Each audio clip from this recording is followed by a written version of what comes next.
एक दिन बहुत गर्मी में शेख चिल्ली सफर कर रहा था। धूप इतनी तेज थी कि सांस लेना मुश्किल हो रहा था। अचानक उसे एक घना दरख्त नजर आया। शेख चिल्ली ने सोचा कि थोड़ी देर आराम कर लेता हूँ।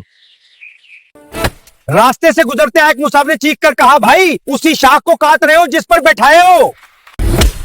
तुम अपना काम करो, मुझे सब पता है। गिरने के बाद शेख चिल्ली को चोट से ज्यादा एक अजीब ख्याल ने हैरान कर दिया। आप तो सब जानते ही हैं, बताइए मैं कब मर जाऊंगा। मुसाफिर ने हंस कर कहा, जब तुम्हारी गड्ढी 3 बार बोले समझ लेना वक्त करीब है।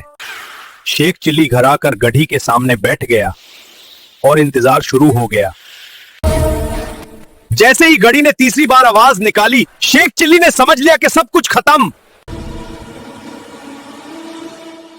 मुर्दों से बात नहीं करते, जो अकल छोड़कर अंधे यकीन पर चले वो जिंदा होते हुए भी हार जाता है।